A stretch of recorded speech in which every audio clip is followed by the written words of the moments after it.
Ahora sí. Ahora sí.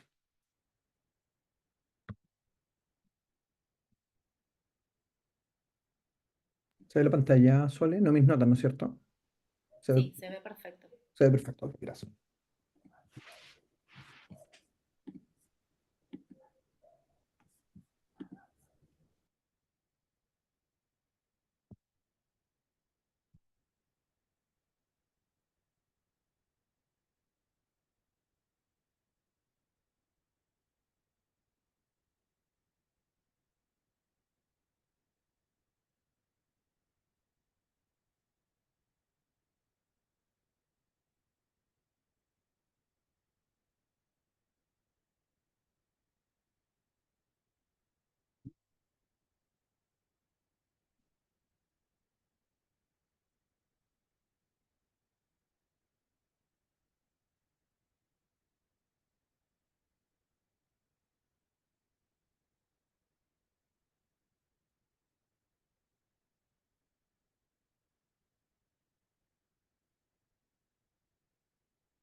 Empezamos. ¿Ya nada, Sole?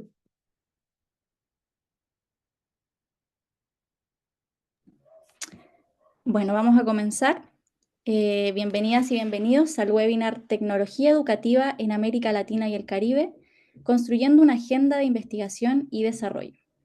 Muchas gracias a quienes están uniéndose a esta sesión y a nuestros panelistas invitados. Este webinar tiene como objetivo presentar los hallazgos del estudio Panorama y Desafíos de la Tecnología Educativa en América Latina y el Caribe, que fue realizado por SUMA, el Laboratorio de Investigación e Innovación en Educación para América Latina y el Caribe, junto al Grupo de Análisis para el Desarrollo, GRADE, y Southern Voice. Esto con el apoyo del Centro Internacional de Investigación para el Desarrollo. También compartiremos experiencias y casos de EdTech con diversos actores nacionales e internacionales del ecosistema educativo y reflexionaremos sobre cómo fortalecer el diseño y la implementación de programas y políticas de EdTech en la región. Les recordamos que durante toda la sesión va a estar abierto el chat para que puedan ir dejando sus comentarios y preguntas que vamos a leer al final de la sesión. Ahora vamos a presentar a Alejandra Vargas, especialista senior de programas en el Centro Internacional de Investigación para el Desarrollo, que nos dará unas palabras de bienvenida. Adelante, Alejandra. Muchas gracias, Yanara, y gracias a Dante y todo el equipo de Suma por organizar este evento, y también a Santiago Cueto, el equipo de Grada y Southern Voice, quien lideró con apoyo de IDRC el proceso que llevó a la construcción de este paper del que vamos a hablar sobre panorama y desafíos de TEC en América Latina. Me pidió Dante que platicara un poquito de por qué, desde la perspectiva de IDRC, una inversión en EdTech en América Latina era importante. Y empiezo por el inicio. Para aquellos que no nos conocen, IDRC, que en inglés es el International Development Research Center, es un órgano descentralizado del gobierno de Canadá, cuyo mandato principal es apoyar la investigación, en este caso en educación, en el sur global, bajo la premisa que quien está mejor posicionado para identificar las soluciones a los retos educativos de la región son precisamente investigadores de la región que conocen el contexto y que tienen las capacidades operativas de proveer evidencia para la construcción de políticas públicas. IDRC por muchos años estuvo invirtiendo en investigación en temas de ICT, tecnologías de la información.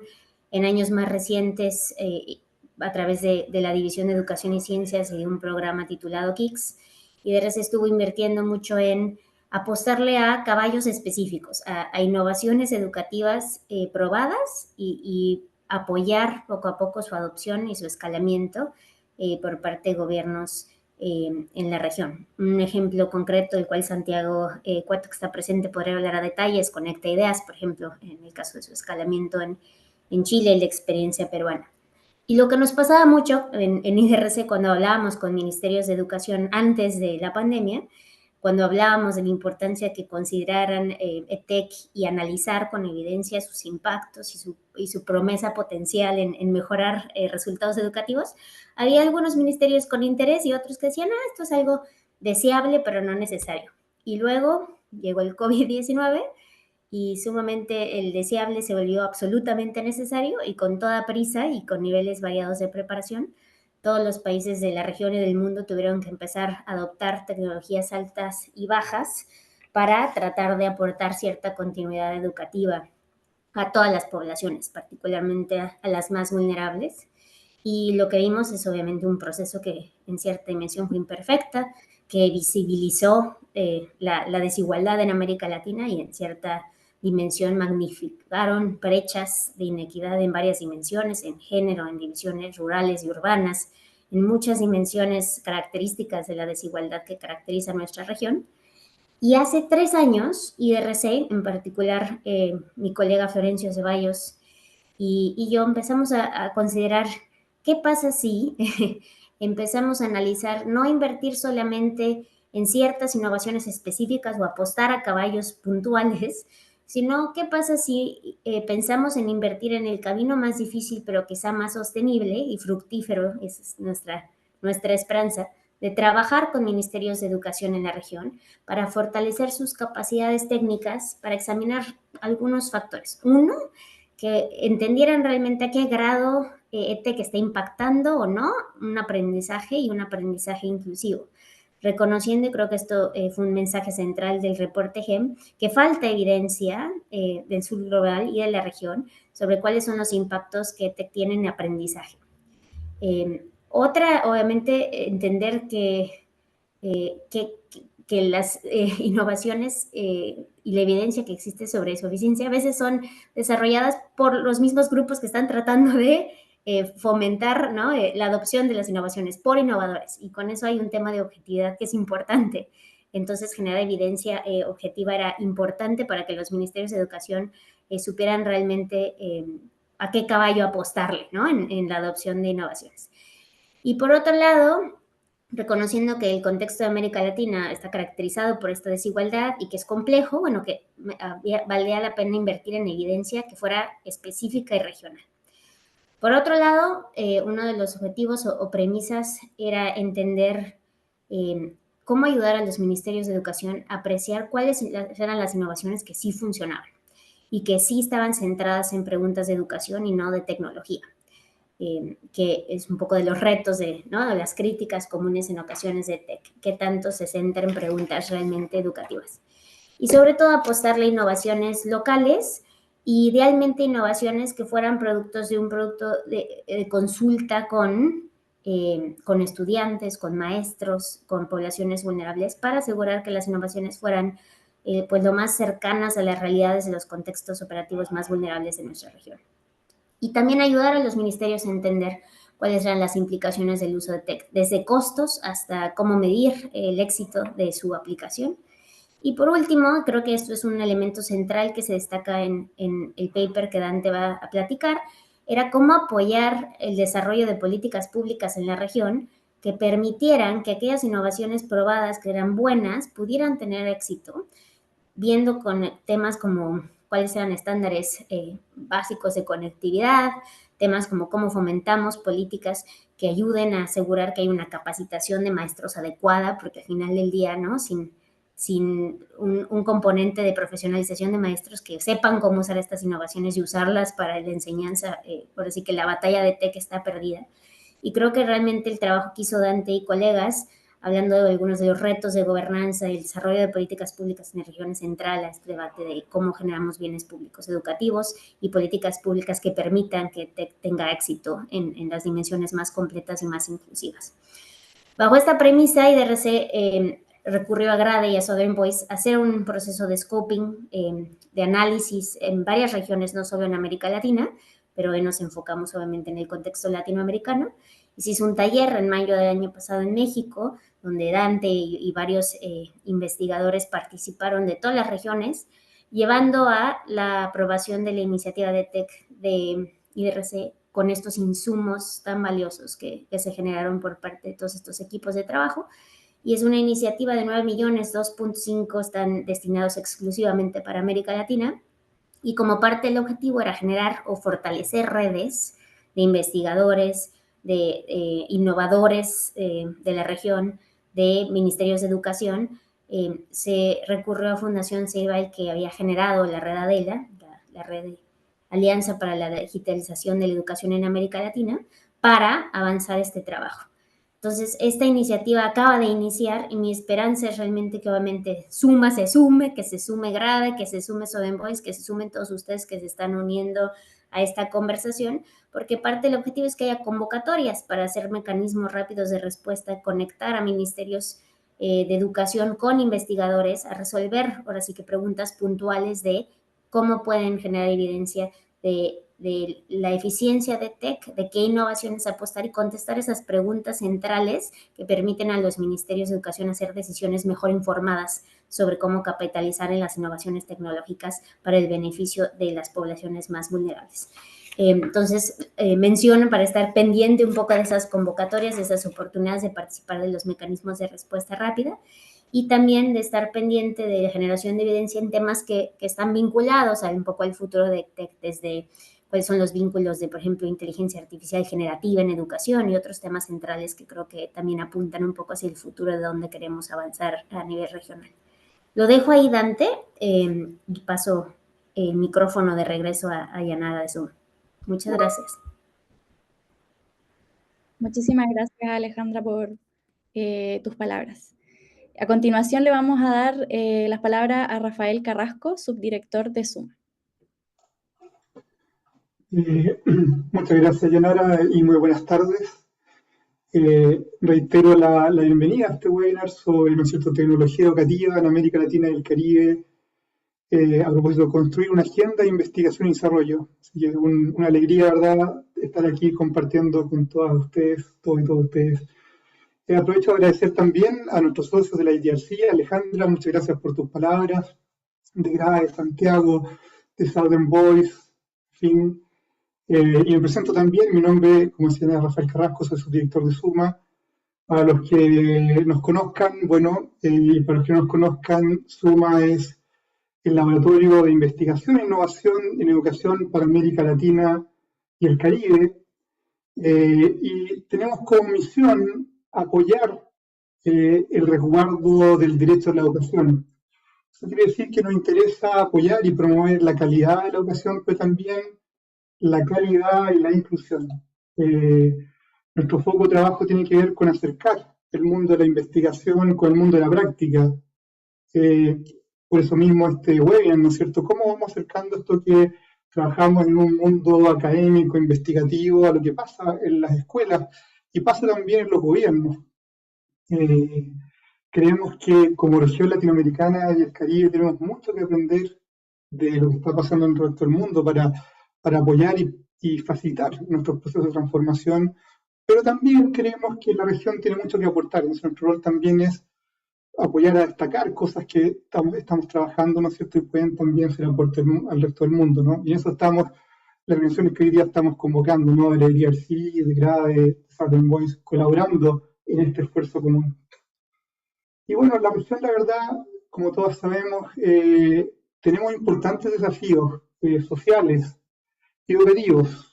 Tenemos desafíos de aprendizaje. Estos niños, niñas, jóvenes están todavía por debajo del potencial que pueden manifestar y que han manifestado niños y niñas en otras regiones del mundo. Tenemos un tremendo espacio ahí por crecer, pero además de eso tenemos la región fuertes inequidades, discriminación, exclusión social, que son cosas que no podemos olvidar. Tenemos un desafío, por así decirlo, nuclear y también un desafío distributivo, de cómo nuestra sociedad realmente avanzamos todas juntas o más bien algunos más rápido que otros, ¿no? Y particularmente estos años, ya lo decía Alejandra, venimos saliendo de unos años bien complejos que realmente nos desafiaron enormemente a propósito de la pandemia, ¿no es cierto? Creo que hace mucho tiempo que la sociedad y la educación no se veía desafiada de esa manera, en un esfuerzo heroico de todas las comunidades educativas, profesoras, profesores, directivos, qué sé yo, para poder sacar el sistema adelante en un contexto muy complejo, con además un tiempo en la región de mucho cierre de escuelas, con dificultades de acceso que tocó particularmente a los grupos más excluidos, más desamparados. Y hoy día, post esa pandemia, estamos viviendo de alguna manera una época de reparación, por un lado, también una época de oportunidad. Tenemos que reparar algo que estaba previo a la pandemia, pues, pero tenemos la posibilidad de construir algo también distinto. Esperamos que mejor.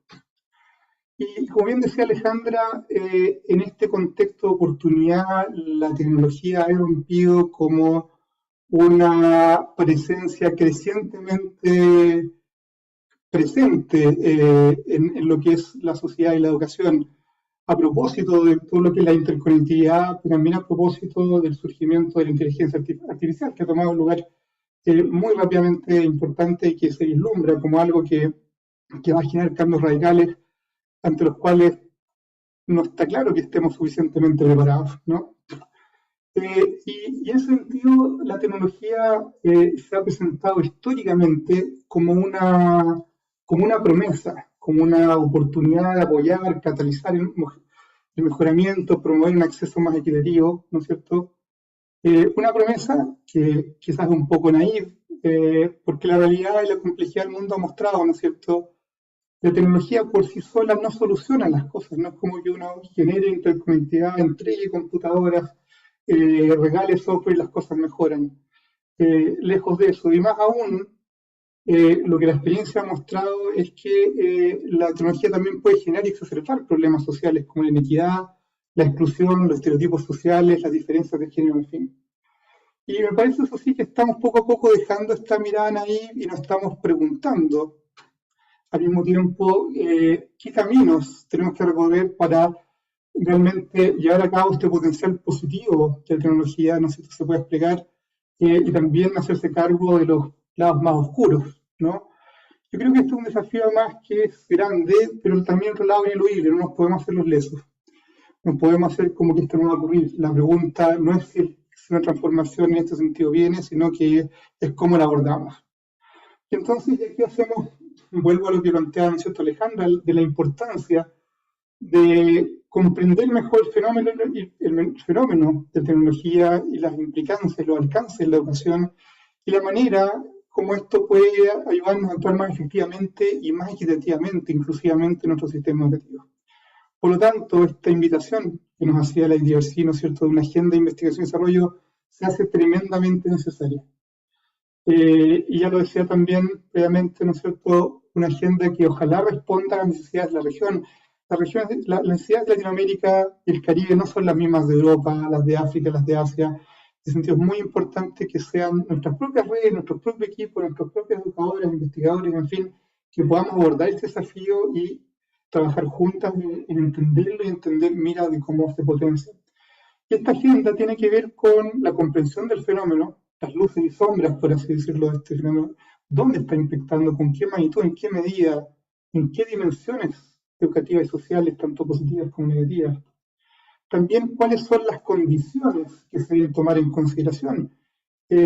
Todo apunta a que esto tiene mucho más sentido anticiparlo, planificarlo estratégicamente, más que dejar que esto avance por sí solo. Por supuesto hay cosas inevitables, pero uno puede navegar con mayor certeza o claridad e impacto positivo cuando uno está trabajando con mirada estratégica.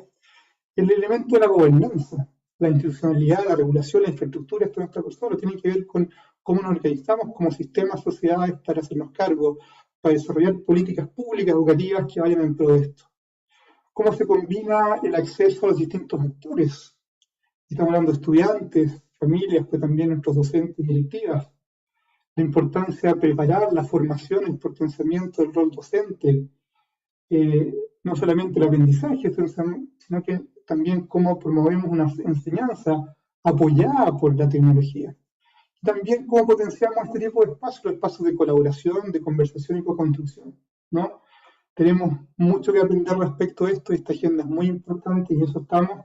Y bueno, la idea de estar hoy día reunidos aquí justamente tiene que ver con eso, con compartir aprendizajes, perspectivas, desafíos, ¿no es cierto?, a propósito de estos estudios que nos van a presentar, ¿no es cierto?, Dante, y también compartir Laura y María, y el espacio de conversación que puede estar también liderado por Santiago. Así que, junto con agradecer nuevamente y compartir la alegría de estar en este webinar, quiero dar el paso entonces a nuestros presentadores y presentadores, ¿no es cierto?, y también al espacio de conversación. Así que muchas gracias.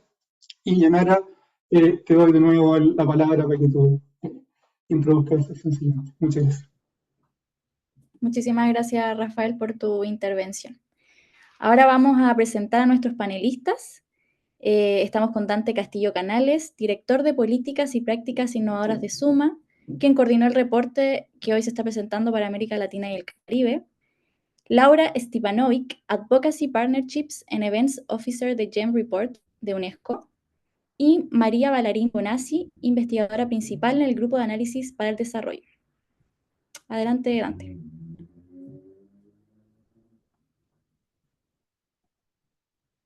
Muchísimas gracias, Yanara. Bueno, muchísimas gracias primero Alejandra, Rafael,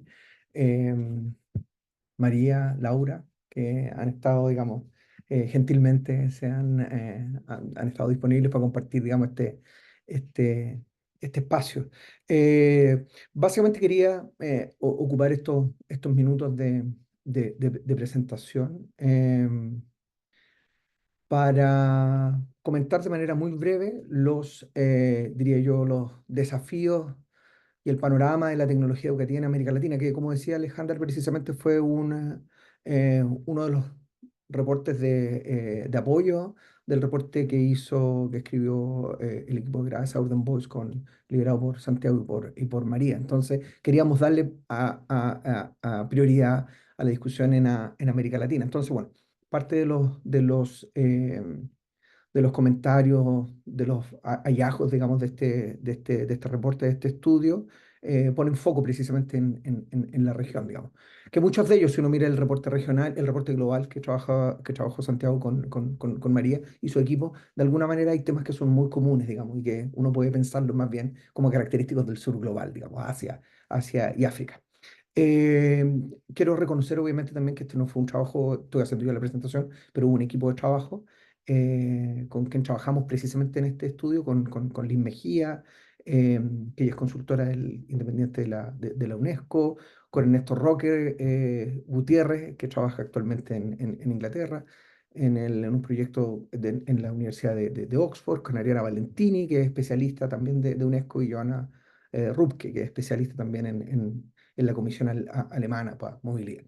Entonces, que me parecía que era importante hacer esos reconocimientos, que fue el equipo que estuvimos discutiendo de distintas partes del mundo, de distintos países, digamos, lo que pasaba en América Latina. Así que nada, básicamente el sentido de esta presentación es que podamos situar el contexto de la discusión sobre tecnología educativa, ¿sí? Y poder identificar algunos elementos que nos indiquen cuáles son esos espacios y esos caminos en los cuales no solo la investigación, sino también la implementación y el desarrollo, el diseño y desarrollo de política es relevante, digamos, para la discusión sobre tecnología educativa. Quisiera hacer una breve mirada, digamos, a los últimos 20 años, ¿sí? En un slide, con 3 momentos claves, ¿sí? En el año 2005 se acuerda una agenda digital para la región, el famoso ELAC, que en el año de 2007, documentación del 2007, luego documentación del 2024. Y me parece que esto da cuenta de alguna manera de lo vertiginoso del cambio. ¿Qué se decía en la agenda de 2003-2005? Aumentar significativamente el número de computadores por estudiantes en las instituciones educativas. Eso es lo que se decía. Esa es una meta para América Latina. 20 años después, más o menos, 17 en este caso, que es obviamente el 2024, ¿qué se dice en la nueva agenda, digamos, la que se va construyendo sobre agenda de la digitalización para la sociedad de la información en América Latina? ¿Qué se dice? Promover planes e iniciativas de política educativa, capacitación, uso, apropiación de tecnologías digitales, adaptación curricular, seguridad digital, uso de recursos digitales, conectividad, formación para la adaptación y aprendizaje en la era digital. En 17 años, básicamente 18 años, básicamente lo que ocurre vertiginosamente, ¿sí? Es que lo digital se toma probablemente la agenda, en general en la sociedad, pero en los sistemas, en la discusión y debate sobre educación. ¿Qué se dice hoy día? Múltiples reportes. que estamos hablando de los riesgos, la necesidad de regulación pública, protección de la privacidad, uso ético de la IA, de la inteligencia artificial generativa. Esa es la discusión, probablemente hoy día. 3 momentos, ¿sí? De una velocidad y un ritmo de cambio vertiginoso, ¿sí? Ese es el contexto en el que estamos discutiendo sobre tecnología educativa. ¿Qué decía desde la mirada de política? ¿Qué decía, qué dice el AC? ¿Qué dice qué decía la reunión ministerial en Santiago este año 2024 en enero? El AC decía, los países de la región deben fortalecer las instituciones, ¿sí? Modernizar el marco regulatorio, mejorar la coordinación y generar diálogo entre los distintos sectores intersectoriales a nivel público y con el mundo privado. Hay un reconocimiento de alguna manera de la complejidad que enfrentamos cuando pensamos en tecnología, cuando pensamos digitalización y cuando pensamos en políticas públicas, propiamente tal y como los sistemas educativos se van adaptando. ¿Qué nos decía la ministerial este año? En su declaración nos decía que debemos asegurar las condiciones habilitantes para la reactivación, recuperación y transformación educativa, conceptos centrales, junto con el financiamiento. Y hacía un punto especial precisamente sobre las tecnologías, y decía, donde las tecnologías digitales sean utilizadas para apoyar experiencias educativas innovadoras, basadas en la interacción humana, ¿sí? Particularmente en poblaciones indígenas, afrodescendientes, con discapacidad y en situación de movilidad, población migrante. Digamos, la pregunta sobre la tecnología está, digamos, es, como decía Alejandra y Rafael, es irrenunciable, ¿sí? Que nos hagamos cargo. El problema es cuáles son las condiciones en las que comenzamos esta discusión, cuáles son las características institucionales en las cuales este debate se da, de dónde partimos y cuál es el sentido. Parte de esta discusión es la que vimos precisamente en el reporte de América Latina.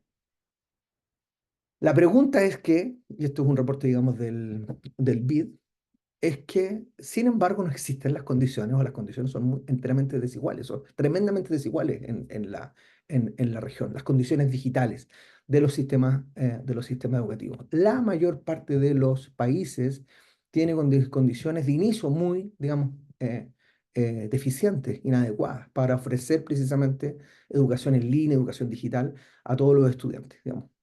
Los números probablemente de la desigualdad educativa en términos del acceso a Internet, a recursos digitales, a plataformas, digamos, no le he puesto el foco en esta presentación, pero me parece que aquí hay una mirada de conjunto de que son muy pocos los países los que han ido avanzando de mejor manera precisamente en la reducción de esas desigualdades, ¿sí? Y en el desarrollo de conectividad en las escuelas, formas de precisamente de espacios digitales para el aprendizaje o plataformas de aprendizaje, repositorios con contenido digital. Me parece que esto es una discusión entre los países de América Latina cuando uno piensa a nivel de desigualdad en la región, entre los países, pero al interior de los países también. Entonces me parece que ahí hay dos discusiones de desigualdad cuando pensamos como región, tienen que ser, digamos, abordadas de manera muy decidida, considerando que este es el punto de partida. ¿Qué hicimos precisamente en este estudio, en la conversación, que precisamente las conversaciones técnicas que teníamos con Santiago, con María, con el equipo de Southern Boys, con Florencio Ceballos, Alejandra, digamos, cuando discutíamos este tipo de cosas? Decíamos, bueno, desde el caso de América Latina, decíamos, bueno, primero una región caracterizada por una crisis de aprendizaje, ¿sí? Y ese aprendizaje, esa crisis de aprendizaje es tremendamente desigual, ¿sí? La probabilidad que tiene un niño, digamos, un estudiante del quintil más pobre versus del quintil más rico, ¿sí? Es prácticamente el doble de poder terminar la escuela y de poder desempeñarse de manera, y que su competencia, digámoslo así, su empeño académico es altamente desigual. Entonces decíamos que hay una crisis de aprendizaje provocada, exacerbada probablemente por la pandemia, que es lo que vimos precisamente. Bajo nivel de gasto público en educación. Sabemos que muchos de los países están bajo las recomendaciones internacionales de gasto público. Un problema de competencias digitales altamente evidente durante la pandemia, donde nos enfrentamos a la dificultad de tener que pasar un día de lo digital ¿sí? De lo presencial a lo digital, y donde en muchos lugares precisamente digitalizar significó transformar los documentos, los libros de texto en PDF, y eso obviamente fue una realidad, con falta precisamente de competencias digitales, alfabetización digital, usamos el concepto en el documento, y una gobernanza, diríamos, muy desajustada, ¿sí? Muy desajustada en términos de cómo los distintos actores, de alguna manera, se organizan y coordinan el proceso de toma de decisiones. Entonces ahí había un racional, un enfoque, digamos, una entrada. Y para eso dijimos, bueno, nos pedía el equipo a los reportes regionales, nos pedía algunas preguntas de investigación y trabajamos sobre esas preguntas de investigación. La pregunta central era cómo y en qué medida la tecnología fomenta el aprendizaje y frena, ¿sí? Y sirve para frenar esas desigualdades, particularmente en educación escolar, primaria y secundaria.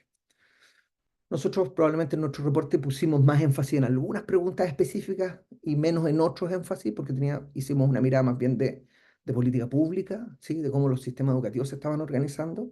Entonces mirábamos qué factores habían facilitado, obstaculizado el desarrollo y la implementación de políticas de tecnología en la región, y más bien pusimos un foco también en cómo había cambiado el panorama de la tecnología educativa en la región desde la pandemia, que fue un momento, digamos, un tipping point, que fue un momento crítico respecto de lo que se venía desarrollando, con programas que venían de largo plazo, 20, 30 años de desarrollo en la región, distintos países, ¿sí? Y con muchos programas que emergieron precisamente como respuesta a la pandemia. ¿Qué es lo que hicimos nosotros? Esto a nivel más bien metodológico. Seleccionamos distintas políticas y programas de educación y tecnología o tecnología educativa. Encontramos 39 políticas y programas que están en el documento, etcétera, etcétera. Acotamos la selección final, diría yo, a 8 casos de estudio. Miramos 8 casos de estudio, los presento a continuación. Y en particular miramos 2 que fuimos a terreno, y ahí agradecemos a los colegas de Paraguay, Lilian de Matei, y a los colegas precisamente de Honduras, que nos permitieron, digamos, participar en conocer y explorar más en los programas que estaban desarrollando. Entonces, ¿qué hicimos? Y con esto, digamos, presento, digamos, metodológicamente el trabajo. Selección de programas, miramos, digamos, toda la documentación que estaba asociada a estos 8 programas, y en particular hicimos un set de entrevistas significativo a distintos actores, más de 38 probablemente, 38 contabilizamos, más lo que ustedes conocen como todas estas conversaciones para ir identificando a informantes clave, pero 38 personas ligadas, expertos regionales, ¿sí? Académicos, representantes del sector privado, bueno, para poder tener una mirada muy comprensiva del problema que estábamos investigando. Y los 2 programas que miramos fueron precisamente el Programa Nacional de Transformación Educativa, el PENTED, y estos los miramos en profundidad, y también el Programa de Mejora de las Condiciones de Aprendizaje, a través de la incorporación de TIC en centros educativos, que en Paraguay se le conoce como el Programa TIC. Básicamente esa es la fuente, digamos, diría yo, la fuente de evidencia sobre la cual nos desarrollamos las conclusiones que voy a presentar a continuación. Solo una mirada muy rápida. Estos fueron los 8 programas que miramos. Miramos la región: Jamaica, Bahamas, México, Costa Rica, Paraguay, Honduras.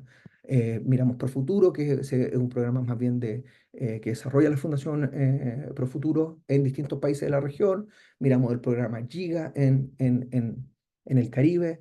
Entonces, digamos, intentamos en nuestros criterios de selección de estos casos de tener una cobertura regional para poder entender cuáles eran estas tendencias. Entonces voy a dedicar los últimos minutos de mi presentación básicamente a contarles cuáles son los hallazgos y las cosas que vimos precisamente que estaban ocurriendo en la región.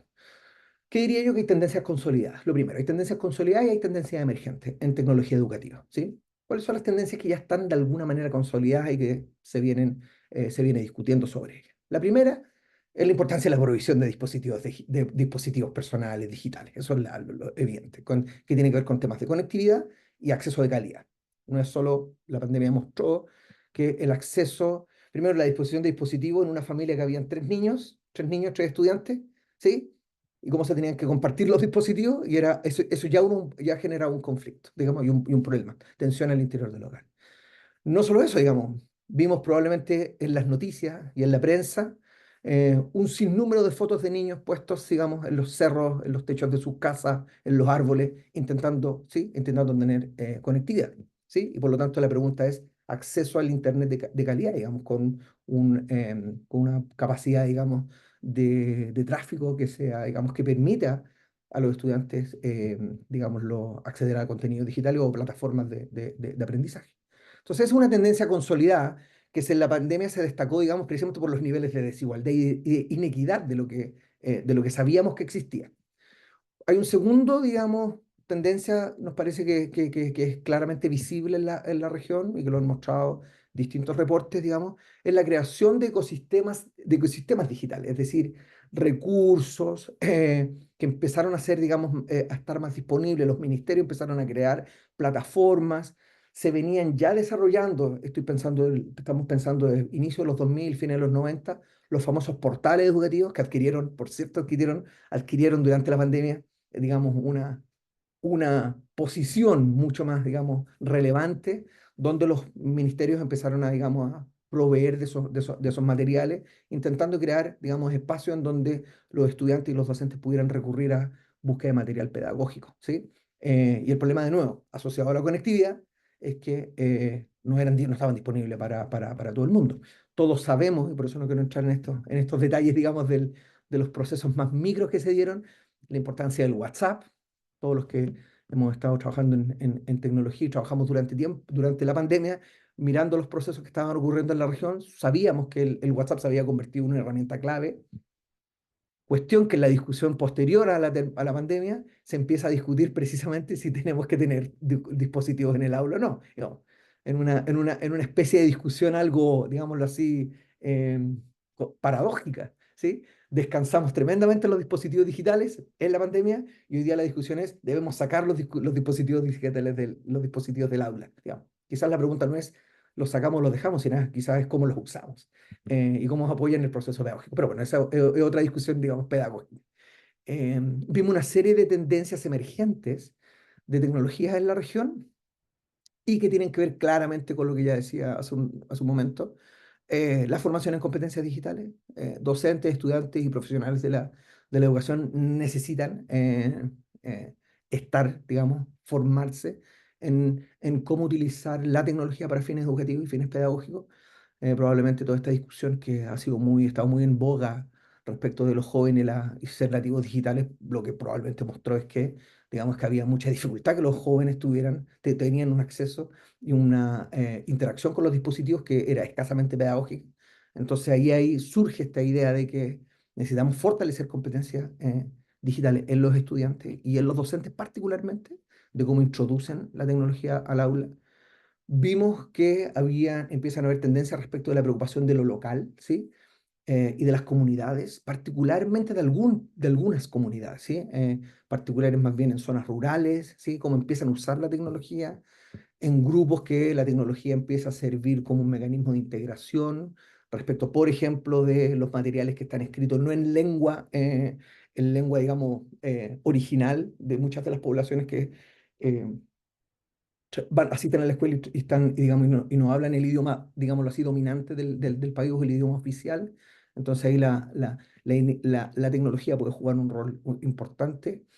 Y la pregunta por la alfabetización digital y los derechos digitales, que yo creo que esto ha emergido de manera muy, muy evidente con la inteligencia artificial. Los resultados, y nosotros decíamos y vimos que habían elementos que tenían que ver con cómo pensamos la educación y la tecnología educativa en un enfoque integral más allá del acceso y los dispositivos, que diría yo que eso ha primado en la discusión, ¿sí? Y ha primado muchas veces también en las políticas públicas, como si la discusión se centrara sobre tecnología educativa, se centrara solo en proveer dispositivos y garantizar conectividad. Nosotros decimos en el estudio, y a partir de lo que levantamos, de la información que levantamos, decimos que es necesario un enfoque integral sobre la perspectiva de la discusión sobre tecnología educativa, pensando en infraestructuras sostenibles. Los dispositivos cambian. Bueno, lo que ha hecho el caso de Fundación Ceibal el plan Ceibal es claro en términos de toda la trayectoria de cómo hay que mantener la tecnología, el desgaste, etcétera, etcétera, y eso se implica tener una perspectiva de largo plazo sobre las infraestructuras de dispositivo y conectividad. Esfuerzos de colaboración, vemos que muchos actores participan del ecosistema, las compañías de telecomunicaciones, organizaciones de la sociedad civil, están articulando organismos, digamos, internacionales, están participando del proceso y hay que generar precisamente nuevas formas de colaboración para la toma de decisiones en tecnología educativa. Desarrollo profesional continuo, no es necesario la capacitación sola y única y tomar un curso para los docentes que les hable sobre tecnología, es necesario procesos en el tiempo de desarrollo de capacidades. La alfabetización digital, ya lo decía, integral, y que tiene que ver precisamente con los temas de uso, uso ético, responsable de la tecnología. Las adaptaciones locales, como otro elemento fundamental de este, diríamos, de este ecosistema o este enfoque integral de trabajo con tecnología educativa. Y sobre todo los temas de inclusión y conciencia sociocultural. Y cuando decimos inclusión y conciencia sociocultural, de lo que estamos hablando es cómo la tecnología se hace cargo también y apoya la incorporación de esas poblaciones de alguna manera desaventajadas o con discapacidad, y ahí es donde tiene un alto potencial. Y termino con esto último. El enfoque que usamos en el estudio decíamos que hay ciertas características que abren ciertos desafíos para la región, y esto nos parece que son importantes. Y hacemos 4 grandes desafíos, ¿sí? Y cuando decimos estos desafíos, estamos diciendo lo siguiente. El mundo y el campo de la tecnología educativa en los países, por lo que uno puede ver en los países, es un campo donde está cada vez hay una mayor cantidad de actores participantes, ¿sí? Gobiernos, empresas privadas, ONG, organismos internacionales, etcétera, etcétera. Hay una multiplicidad de intereses que quieren tener la voz o están participando de la toma de decisiones ahí, primero. Lo cual por un desafío, y lo ponemos de esta forma, hay un desafío de coordinación, procesos, fiscalización, financiamiento, etcétera, etcétera. Este es un desafío fundamental a nuestro juicio, digamos, en esta agenda de investigación y desarrollo que hay que seguir investigando y hay que seguir discutiendo. El desafío de la coordinación de este tipo del rol de los actores. Primer desafío. Segundo desafío que nos parece clave en la región tiene que ver con las disputas que hay en torno al papel y el significado de las tecnologías digitales, me refiero en educación, y que tienen que ver con muchas veces con que en ocasiones la tecnología se piensa de manera muy instrumental, me va a ayudar una plataforma me ayuda a mejorar los aprendizajes, versus perspectivas que piensan la tecnología desde una conceptualización más bien de vivimos en una era digital donde tenemos que, los estudiantes y las personas tenemos que relacionarnos de manera distinta, un enfoque más comprensivo. Entonces hay un desafío, yo creo, en los países de acordar el sentido de lo digital y la tecnología en la educación. ¿Para qué, por qué, cómo va a participar? Y eso es otro desafío que me parece que es también un desafío como más estratégico. Un tercer desafío clave es la continuidad y la estabilidad de las políticas. Algo lo vimos, las tecnologías y muchas veces lo que pasa no solo con educación, sino con otros programas y con otras áreas. Hay un cambio a nivel y poca escasa sostenibilidad y continuidad de las políticas. Entonces nos parece, si uno pudiera nombrar ese desafío o esa dimensión de la estabilidad y la continuidad de la política, que nos parece que es un desafío de institucionalidad, ¿sí? En el sentido de cuáles son esos marcos regulatorios, cuáles son esas capacidades estatales que precisamente hablaba Alejandra al comienzo, precisamente que permitan tomar decisiones informadas. Y por último, y con esto termino, ya he hablado mucho, el rol de la tecnología precisamente, y esto es lo más clave, diría yo, si uno mira la región, transformar las disparidades, las desigualdades socioeconómicas, que son desafíos de las condiciones estructurales en las cuales no estamos discutiendo. Y me parece que ese es un cuarto desafío, el qué rol va a jugar la tecnología para revertir la desigualdad y no para profundizarla. Me parece que ahí hay un desafío y lo dejo hasta ahí. Muchísimas gracias. Ya hablaré. Muchísimas gracias, Dante. Continuamos con Laura. Bueno, muchísimas gracias. Voy a compartir mi pantalla.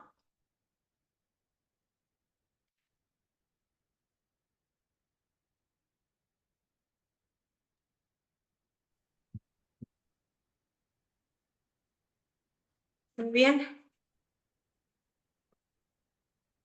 Bueno, muchísimas gracias por la invitación. Es realmente un gusto estar acá con ustedes. Felicitaciones por el estudio. Es sumamente interesante y creo que tocan bastantes de los puntos que voy a tocar en mi presentación. Yo quiero dar un poco un paso atrás. Quiero mirar a este tema desde una perspectiva mucho más global, pero también desde una perspectiva específica de género, también tocando en este último punto de Dante sobre el rol de la tecnología en las disparidades. ¿Quiénes somos para quienes no nos conocen? Y no tocaré mucho en esto porque creo que no vale la pena perder tiempo, pero bueno, represento el informe de seguimiento de la educación en el mundo, informe global, independiente, basado en evidencia, albergado por la UNESCO. y tenemos el mandato de la comunidad internacional de hacer seguimiento a los objetivos del ODS 4. Y como parte de esta tarea, cada año publicamos un informe anual, el último fue de tecnología. Sé que muchos de ustedes tuvieron la oportunidad de acompañarnos incluso en persona en Montevideo, pero junto a este informe global siempre lo acompañamos otras ediciones que ahondan más en algunos temas. Y tenemos un informe sobre género, que es el que vengo a presentar hoy. Tenemos informes sobre juventudes que estaremos lanzando en septiembre, y tenemos informes regionales que para el caso de tecnología sobre el Pacífico y el sudeste asiático, pero para el próximo ciclo del informe, que será sobre liderazgo, será sobre América Latina. Entonces, esto un poco brevemente para poner en contexto, y entrando un poco a la presentación, me gustaría hablar un poco de qué habla este informe, y también ver cuáles son las sinergias y cómo se complementa con el informe que presentaron ustedes. Entonces, el informe de género se divide en 3 partes. La primera parte realmente, y esto es algo que hacemos sistemáticamente con todos los informes sobre género que publica el informe GEM, cuenta cómo estamos en paridad de género en cada uno de los indicadores del ODS 4. Entonces no hay mucha relación con la tecnología se toca de manera transversal como se toca en los ODS, pero cuenta, y esto es importante, la historia positiva que hay en materia de paridad de género, y es que no podemos negar de que hemos alcanzado muchísimos progresos en cuanto a equidad de género. Pero cuando entramos al tema de la tecnología, y esta es la segunda parte del informe, vemos que la tecnología ha jugado realmente un arma de doble filo. Por un lado, ayuda muchísimo a realmente cerrar algunas de las brechas. La radio, la televisión, los celulares, como se mostró durante la pandemia, fueron realmente un salvavidas para muchísimos grupos marginados, incluidos las niñas.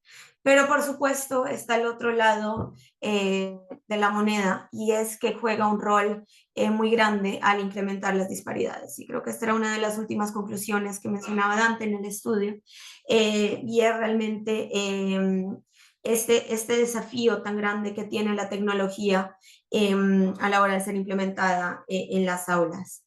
El informe muestra cómo la tecnología ofrece a las niñas las oportunidades de acceder a contenidos educativos, a la infraestructura. Muestra, por ejemplo, cómo la tecnología muchas veces promueve un espacio seguro, pero también, por supuesto, por el otro lado, tiene muchísimos riesgos para su bienestar, sobre todo con las redes sociales. Y también examina, y este es un tercer punto que aborda el informe, el rol de la tecnología en el desarrollo del futuro tecnológico, disparidades en cuanto a competencias digitales, en acceso a carreras STEM, sesgos en los algoritmos. Entonces es realmente un informe muy completo que creo que se complementa muchísimo con el estudio. Insisto, viene desde una perspectiva global, pero creo que sus recomendaciones se pueden adaptar muchísimo al contexto de América Latina.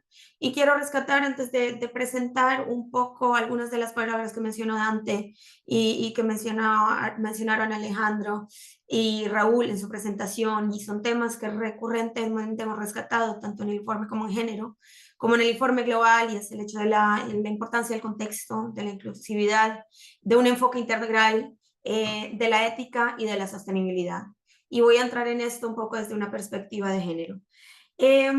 Un poco para poner en contexto, Alejandra lo mencionó muy bien, haciendo referente a algunos de los hallazgos principales del informe, es que la tecnología está cambiando, pero aún no transforma la educación.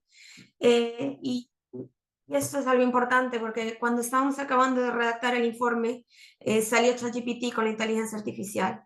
Y realmente todo el mundo nos decía, no, pero esto es transformador, esto va a cambiar completamente la tecnología, va a cambiar completamente la educación. Y que lo que nos dimos cuenta es que realmente no solo el 50% de las escuelas secundarias están conectadas al Internet, pero también muchísimos alumnos no están expuestos regularmente a la tecnología en las escuelas. Entonces, tiene un potencial transformador, sí, pero todavía no estamos en un nivel realmente de decir que va a cambiar por completo la educación. Hemos visto, sin embargo, que el uso de la tecnología ha aumentado muchísimo y muy rápidamente. Lo vimos, por supuesto, con la pandemia. También es el caso en América Latina. Tenemos un ejemplo muy claro, y es que la matriculación en cursos en línea masivos y abiertos creció al menos 220 millones en 10 años.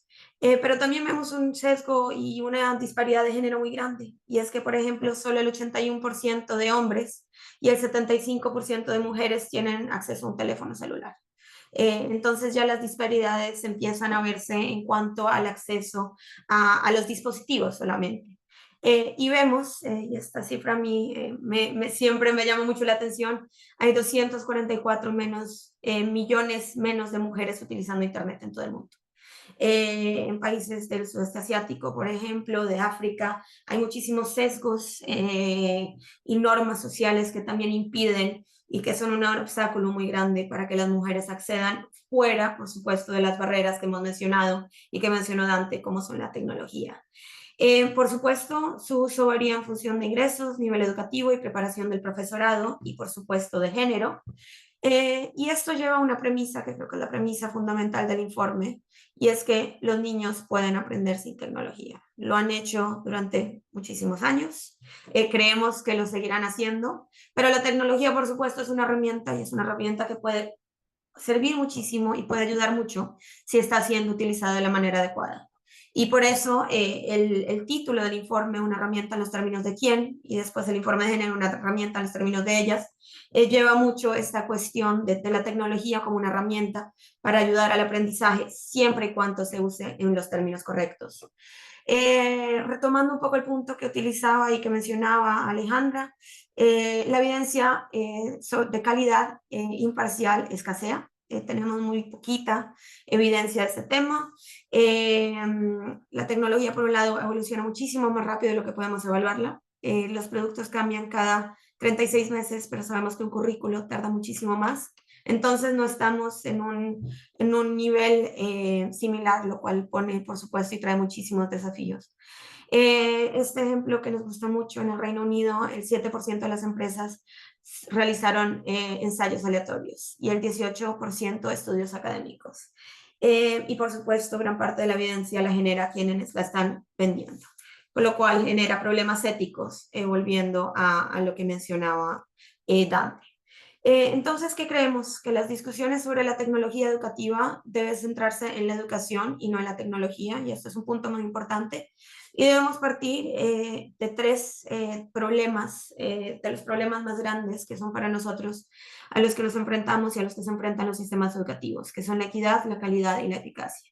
Los conocerán, por supuesto, ustedes, no tengo que ahondar en eso, pero voy a hacer un poco un enfoque en el tema de equidad desde una perspectiva de género para entrar en los hallazgos del informe. En materia de equidad, sabemos que la tecnología es un salvavidas, esto lo mencioné al principio, ha dado acceso a millones de personas, es particularmente relevante para los estudiantes con discapacidad, y la tecnología también, lo vemos en el informe, no tiene que ser muy sofisticada ni tiene que ser muy avanzada para ser eficaz.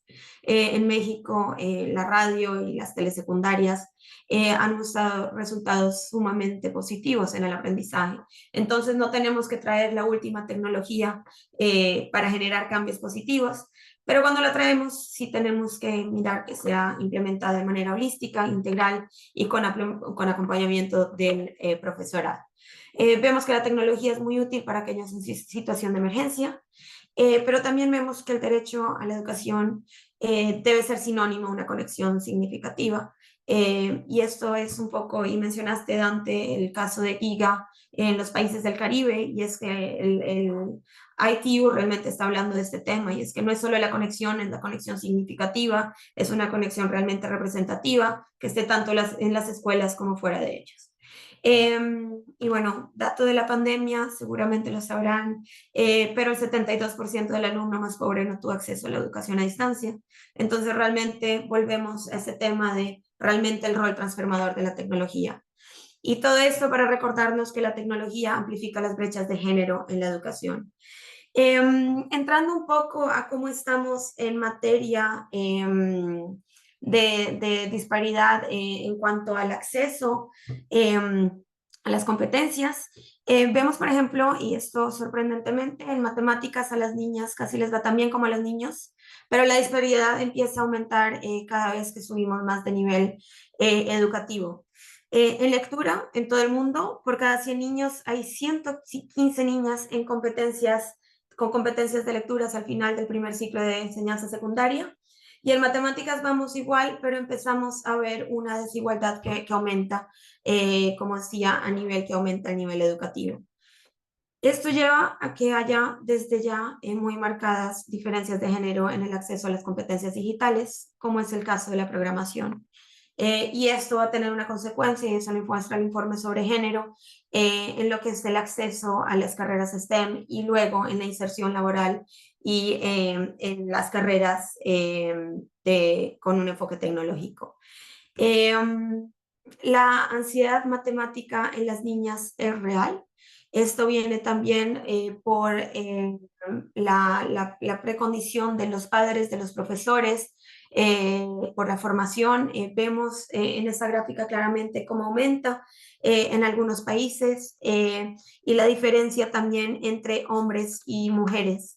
Y vemos que la confianza de las niñas en las asignaturas STEM empieza desde una temprana edad y que realmente afecta el resto de sus carreras y de sus trayectorias de manera significativa.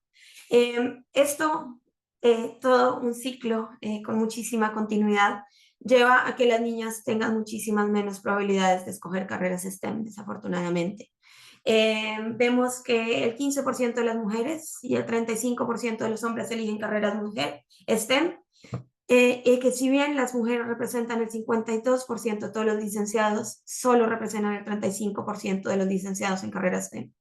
Y estos datos son datos del Instituto de Estadística de la UNESCO. Se publicaron por primera vez en nuestro informe de género que lanzamos en abril y muestran también que no ha cambiado en los últimos 10 años. Entonces, afortunadamente, por más de todo este enfoque holístico de capacitación del profesorado, de todos los esfuerzos que hemos hecho, vemos que no ha habido muchos cambios en cuanto a la inserción y a la probabilidad de escoger carreras STEM, aunque por supuesto hay proyectos y hay iniciativas muy positivas.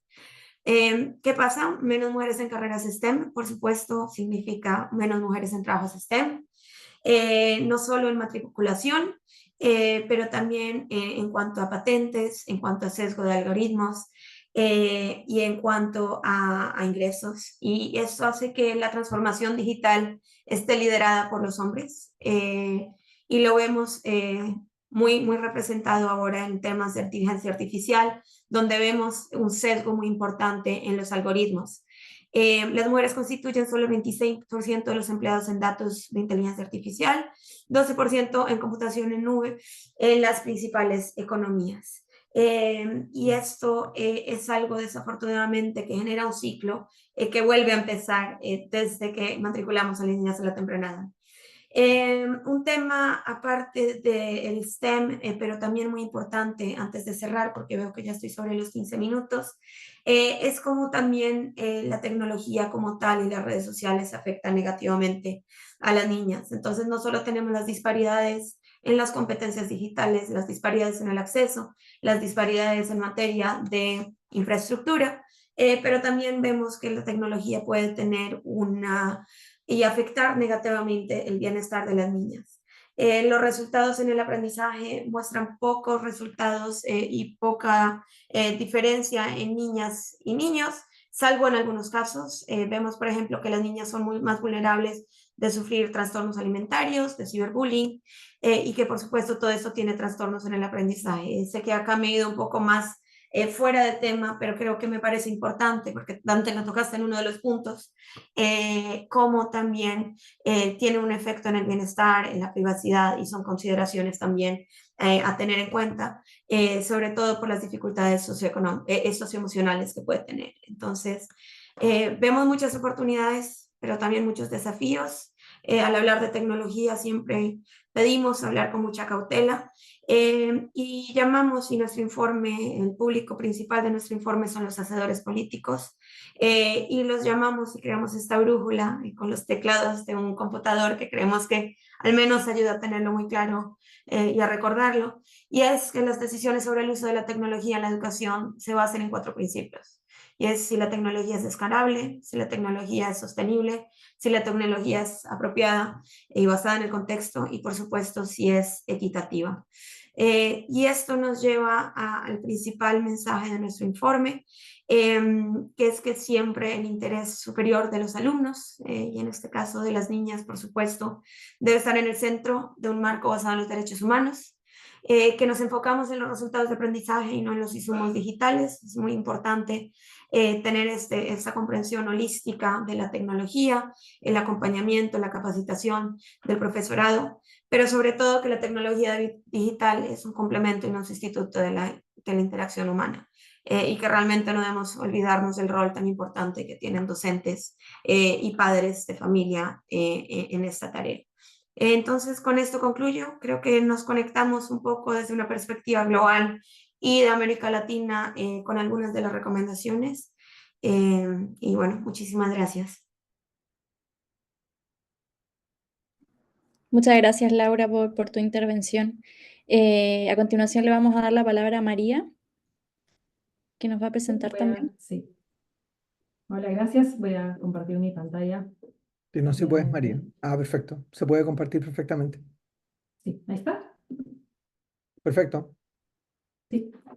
Ok, yo les quiero contar un poco algunas cosas en función del reporte global que nosotros preparamos. Alejandra ya les contó un poco del contexto en el que se hizo el informe que presentó Dante. Como parte de ese proyecto se hicieron unos informes similares para otras 2 regiones, para Asia, África del Norte y Medio Oriente, así como para África subsahariana.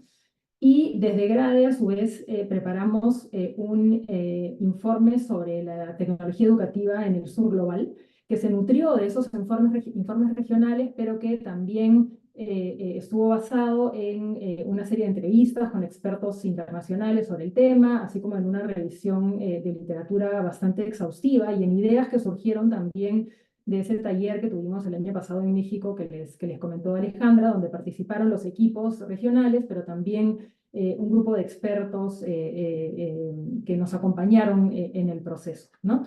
Entonces, lo que quiero hacer es resaltar 2 cosas. No me voy a tomar tanto tiempo. Quiero resaltar algunos elementos comunes que encontramos en la narrativa que se presenta en estos informes globales, en estos informes regionales, elementos comunes a la situación de la tecnología educativa en el sur global, y luego concentrarme en algunas ausencias comunes también, ¿no? Y ya algunos de esos temas los ha mencionado Dante, pero espero complementar algunas de esas ideas, ¿no? Entonces, lo que encontramos es como se mencionaba, es esta idea de una gran aceleración en los esfuerzos por introducir tecnología en los sistemas educativos que se da en el contexto de la pandemia por el COVID-19.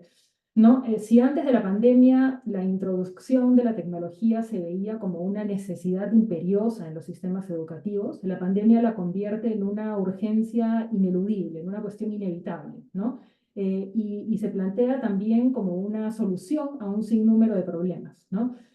Al leer los informes uno queda con la sensación de que estamos en una suerte de carrera contra el tiempo, ¿no? Y en esa narrativa que enfatiza la inevitabilidad de la tecnología, quizás se quedan, no porque los informes no lo hagan, sino por lo que encuentran, digamos, nos damos cuenta que quizás se quedan un poco fuera las preguntas con respecto a la deseabilidad de la tecnología. Y algo de eso lo mencionaba Dante, ¿no? Esas preguntas sobre la deseabilidad pasan un poco a segundo plano, ¿no? Y esto se entiende mejor en el contexto inmediato post-COVID, digamos, que esa urgencia y que esas otras preguntas pasen digamos, a segundo plano, se entiende en ese contexto, ¿no? Pero quizás ahora, y lo mencionaba también Dante, hay un poco más de espacio para pensar en la deseabilidad, ¿no? Cuando empiezan a surgir ideas con respecto a diferentes problemas que surgen del uso excesivo de la tecnología, por ejemplo, ¿no? Lo otro, además de esa narrativa común, es también una preocupación común en los países del sur global por la profundización de las desigualdades en el acceso a la educación y en los resultados de aprendizaje, en contextos en los que el acceso a la tecnología ha sido marcadamente desigual, ¿no? Y esto es algo que como mencionaban en las dos presentaciones, se ha hecho muy claro en el contexto de la pandemia, ¿no? Esto ha dado lugar a un énfasis muy grande en la necesidad de mejorar la infraestructura, ¿no? Desde el acceso, digamos, para facilitar el acceso, desde la infraestructura de electricidad, de conectividad, del acceso a dispositivos, ¿no? En especial para zonas rurales y para la población más desaventajada económica y socialmente hablando, ¿no? Pero uno se pregunta también al leer este sentido de urgencia con respecto al acceso y la infraestructura, es el acceso a qué, ¿no? Y la respuesta, perdón, a esa pregunta, y algo de eso mencionaba antes también, es que es usualmente a la tecnología, ¿no? Y aquí, digamos, revisando estos informes, recordé lo que nos decía una persona, una especialista a la que entrevistamos, ¿no? Que es es una pregunta que a mí me pareció, me sorprendió en un inicio y luego se me hizo como muy clara, que es si la infraestructura debiera ser la responsabilidad de los ministerios de educación, ¿no? O si debiera ser responsabilidad de otros sectores, ¿no? Y creo que ahí hay una pregunta interesante que hacerse, porque efectivamente los esfuerzos por proveer infraestructura, ¿no? Desde conectividad, electricidad hasta dispositivos, le quitan muchísima energía a los ministerios de educación, que quizás los desvían un poco del pensar eso otro, que se vuelve cada vez más importante, ¿no? Y eso otro es que, si bien existe, y eso también es una cosa común a esas regiones, es que si bien existe este énfasis en mejorar el acceso, hay también una claridad compartida con respecto al hecho de que la tecnología por sí sola no resuelve mucho y que es necesario mejorar las capacidades docentes para incorporar la tecnología en el aula y para vincularla con objetivos pedagógicos que permitan la mejora de los aprendizajes, ¿no?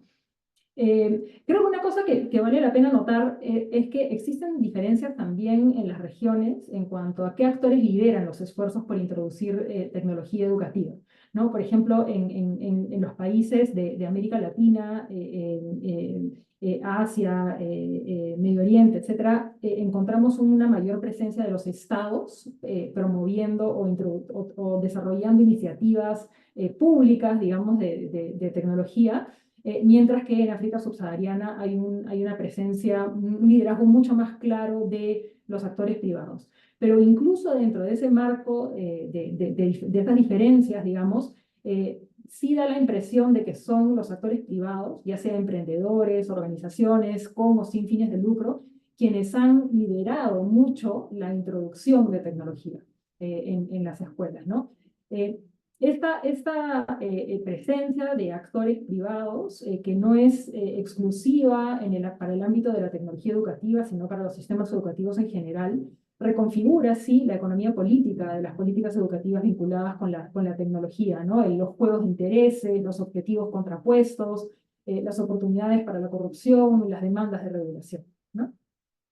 Entonces, esos es como los temas que yo encuentro que son como compartidos por estos estudios regionales, ¿no? Y luego también encontramos algunas ausencias compartidas. Y yo diría que esas dos grandes ausencias en la discusión sobre la tecnología educativa en el sur global, y lo hemos visto para el caso de América Latina, son la gobernanza y los procesos y objetivos pedagógicos, ¿no? Se empieza a hablar un poco de esto, sobre todo del tema de objetivos pedagógicos, objetivos de aprendizaje, pero la producción de conocimiento respecto del tema es realmente muy limitada, o de estos dos temas es muy limitada en las regiones, sobre todo en comparación con lo que ocurre en el norte global, donde sí se está pensando, o se ha pensado mucho en esos temas, ¿no? En cuanto a lo primero, digamos, los objetivos pedagógicos, si bien se habla de integrar la tecnología a procesos pedagógicos o a la necesidad de desarrollar habilidades digitales, en general hay poca reflexión acerca del para qué y del cómo del uso de la tecnología. Y yo creo que esto no es solamente un vacío en las discusiones sobre el EdTech, digamos, sobre la tecnología educativa, sino que hay un discurso global enfocado en mejorar los logros de aprendizaje que ha descuidado mucho los procesos y los propósitos educativos. Entendemos la idea de aprendizajes a veces de una manera muy limitada, que se reduce a la comprensión lectora o algunas habilidades matemáticas básicas, pero que no apunta a la necesidad de formar estudiantes capaces de pensar de manera crítica, autónoma, ética, que sean capaces de comprender mínimamente la complejidad del mundo que los rodea, de los enormes problemas que tenemos delante, estudiantes capaces de aprender de forma autónoma, de acceder a conocimientos y de discernir entre ideas y navegar entornos digitales y los no digitales también, donde la desinformación es ahora una práctica universal y constante, y donde es más necesario que nunca aprender a sustentar las ideas y opiniones en evidencia, conocimiento y argumentos sólidos, ¿no? Entonces, en muchos países del sur global encontramos, ¿no? Lo que con otros investigadores hemos denominado pedagogías superficiales, que no apuntan a lograr ese tipo de capacidades para aprender y para pensar. Y preocupa que la tecnología educativa simplemente se monte sobre ese tipo de pedagogías que no son intencionales, sino que son consecuencias no deseadas, digamos, de problemas mayores, como el abandono de la profesión docente y una serie de cosas, ¿no? Entonces, creo que esos informes nos plantean la pregunta de cómo pensar en lograr una comprensión más profunda del potencial educativo y de la aplicación pedagógica de las tecnologías, cuando no tenemos una comprensión similar del potencial uso, por ejemplo, de un libro de texto, ¿no? Entonces creo que hay algunos retos que se plantean en el contexto de las reflexiones sobre la tecnología educativa, sin hacer la vinculación con esos otros retos que nuestros sistemas educativos ya enfrentan, ¿no? Entonces, pensar el rol de la tecnología en función de esas limitaciones me parece importante, sobre todo en contextos donde la comprensión del uso de las herramientas de las que disponen los docentes, no solo la tecnología, es con frecuencia ritualista, poco reflexiva o crítica y en extremo mecánica, ¿no? Entonces, creo que con respecto al uso, al uso pedagógico de la tecnología, a mí me surgían ya más recientemente un par de temas que me daba cuenta estaban bien ausentes de la discusión y que quizás están más presentes en la discusión post-COVID, digamos, que es el uso de la tecnología en un contexto de una economía de la atención y el rol que pueden jugar las tecnologías en este contexto donde hay una competencia constante por nuestra atención que nos dispersa y que puede jugar en contra de los aprendizajes, ¿no? Y cómo influye la tecnología en el desarrollo cognitivo de los estudiantes, especialmente en el desarrollo de habilidades cognitivas de nivel mayor, por no mencionar los temas que se mencionaron, que mencionó Laura antes, ¿no? Que es toda la dimensión de la salud mental, etcétera, ¿no? Que creo que da lugar a muchas preguntas que por lo menos desde donde veo en los informes no nos hemos estado haciendo, ¿no? Y la otra es la discusión sobre el contenido, ¿no? Que parece ser uno de los grandes vacíos en los debates sobre tecnología educativa. ¿Qué contenidos es necesario producir y poner a disposición de los docentes y estudiantes, ¿no? En ese contexto. Y para terminar, está este otro tema en el cual también, digamos, los informes nos dejan muy claro que hay una agenda pendiente e importante, que es el tema de la gobernanza de la tecnología educativa, ¿no? La literatura internacional, como decía, nos muestra cómo se ha ido complejizando el panorama de actores e intereses que están en juego en la educación, con una creciente participación de actores privados cuyos intereses pueden no estar alineados con los objetivos públicos de los sistemas educativos. Hay toda una literatura muy interesante respecto de este tema, y donde eso lo que nos plantea es que tener objetivos claros es fundamental, ¿no? Porque es a partir de esos objetivos claros, que se puede trabajar en alinear actores a través de legislación, de espacios de coordinación, etcétera, ¿no? Pero esto por lo general no ocurre, hay poca claridad de objetivos. Se pone a la tecnología por delante de los objetivos educativos y los objetivos los definen los desarrolladores de software y no, por ejemplo, los estados, ¿no? En el sur global tenemos además problemas serios de gobernanza, ya, digamos, en general, y de capacidad de planificación y coordinación, de legislación insuficiente y una capacidad limitada en general para regular, ¿no? Entonces, eso da lugar a problemas que se mencionan, por ejemplo, en el informe de América Latina que presentaba antes, sobre los problemas de clientelismo o de corrupción que marcan o que han marcado a muchas de las iniciativas de tecnología, ¿no? Y aquí yo creo que es necesario regresar, bueno, que yo entiendo que es un poco lo que IDRC ha querido hacer con esta iniciativa, ¿no? Que es el rol de la cooperación internacional en generar un debate público que permita definir esos objetivos educativos claros y compartidos para el uso de tecnología, que permita generar pautas o benchmarks sobre lo que es deseable y lo que no lo es, que permita desarrollar procedimientos y capacidades para los actores relevantes y demás, ¿no? El tema de la gobernanza, y ya muy brevemente, no solo se vincula con el tema de la gestión de las iniciativas de tecnología educativa, sino con un tema central también, que es el de la protección, el de la seguridad y la protección de la privacidad de los estudiantes y docentes, ¿no? Y con respecto a eso, creo que es necesario también generar un mayor debate, ¿no?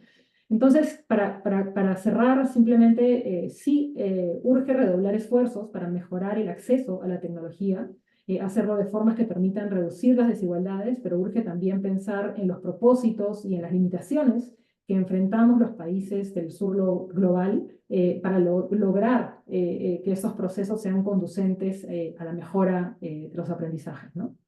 Gracias.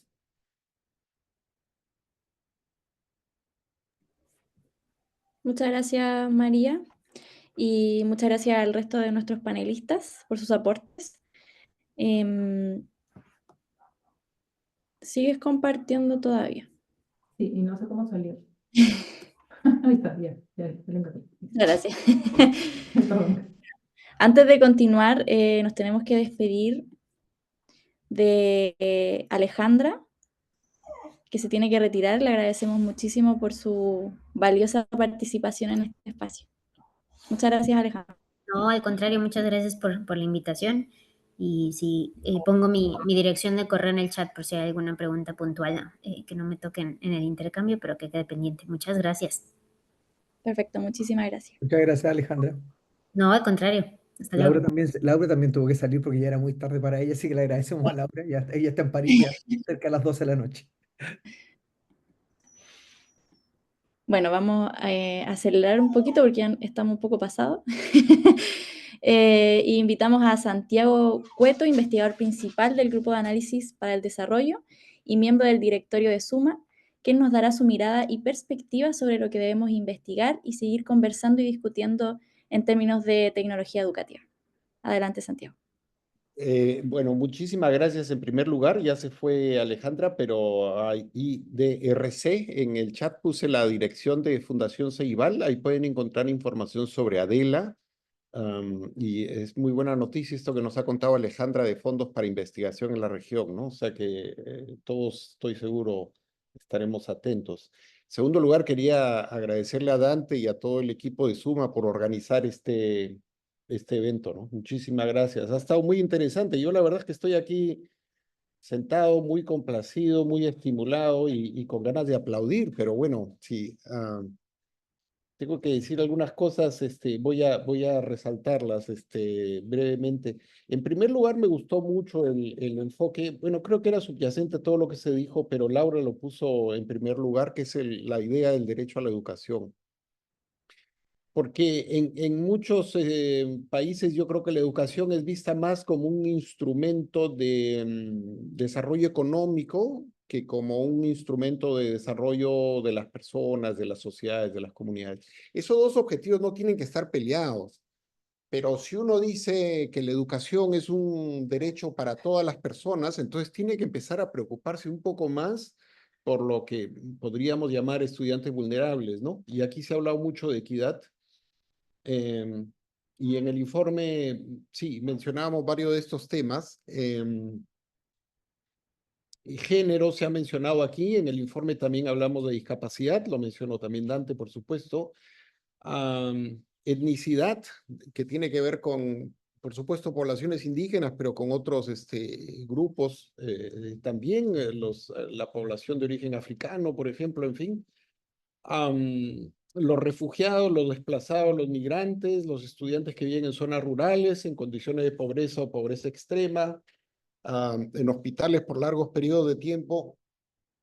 Y a raíz de la pandemia, muchos huérfanos, que es un tema que creo que no hemos conversado suficientemente. ¿A qué voy con todo esto? Creo que la idea es, y la dijo alguien al inicio, y que hemos avanzado muchísimo en cuanto a acceso a la escuela. Yo creo que hace unos 40 o 50 años esa era la principal preocupación, ¿no?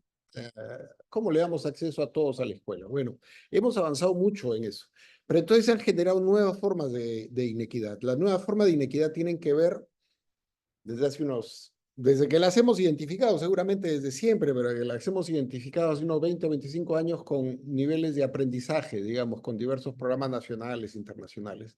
Bueno, como se ha dicho aquí, el acceso a Internet es un arma de doble filo que se puede convertir en una nueva forma de inequidad. Y de hecho ya lo estamos viendo, ¿no? Zonas rurales hay menos, en general, no estoy hablando de ningún país en particular, menos acceso a dispositivos, menos acceso a Internet y menos programas pertinentes. Entonces, hay un tema que es una pregunta para todos los tomadores de decisiones, que es, ¿cómo voy a hacer un programa de escala nacional que no genere por default o defecto, como se dice, por omisión, que no genere más inequidad? Y no es una pregunta fácil de responder porque requiere una inversión un poco al revés de lo que se ha hecho, ¿no? Y seguramente priorizando los grupos más vulnerables. En la revisión de estudios que decía, que mencionaba María y en los otros, lo que encontramos es que muchos de los esfuerzos por los programas digitales empezaron con lo que llamamos un programa ingenuo o si quieren fallido de educación digital, que es vamos a darle a las escuelas equipos. Y ahí los equipos se van a armar y van a generar una revolución en las escuelas, los niños son curiosos, algunos nos llegaron a decir, incluso los docentes no importan tanto porque los chicos son curiosos y van a aprender y van a hacer los equipos y van a aprender más. Este modelo ingenuo es un modelo fallido, como he dicho. Puede ser que le dé réditos a los políticos, porque aparecerse pues con un lote de 100, 1000 o decir uno va a distribuir 1.000.000 de computadoras, claro, se ve muy bien. Es tal vez lo que antiguamente era la inauguración de escuelas, ¿no? Que cada vez seguramente serán menos necesarias, pero uno se aparece con un lote y dice, ah, qué maravilla, o acá está una antena parabólica, internet, bueno, es concreto, se puede ver. Pero como creo han sugerido Laura y María, el tema de EdTech debería ser priorizado por lo ED, ¿no? Por la parte de educación.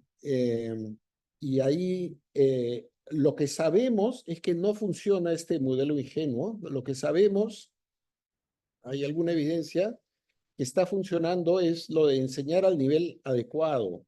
Disculpen, en inglés, teaching at the right level, de repente lo han escuchado, que es la idea que va cobrando creciente importancia de que no importa tanto el grado en que esté el estudiante, sino el nivel de habilidades que tenga. Y entonces la computadora se puede convertir en una herramienta, una ayuda fundamental para definir dónde está el estudiante y empezar a plantear, digamos, preguntas, tareas, actividades que estén en su umbral de aprendizaje, por decirlo de alguna manera, ¿no? Ahora, al mismo tiempo hay que conservar un sentido del grupo. Y lo otro que hemos aprendido que se deriva un poco de lo que dije antes es que hay muchos estudios que sugieren que los modelos de pedagogía estructurada funcionan mejor en educación en general. Esto significa ir en contra, digamos, o por lo menos en países en desarrollo, ir en contra, digamos, de los modelos más tradicionales o alguno de los modelos alternativos, voy a decir mejor, de aprendizaje libre o aprendizaje por descubrimiento, que seguramente pueden generar otro tipo de aprendizajes, pero es muy posible estructurar sesiones con materiales, con secuencias de actividades, con actividades grupales, individuales, en estos modelos que se llaman, insisto, de pedagogía estructurada. Y en ese contexto es que los dispositivos digitales pueden tener una oportunidad de ayudar a los aprendizajes.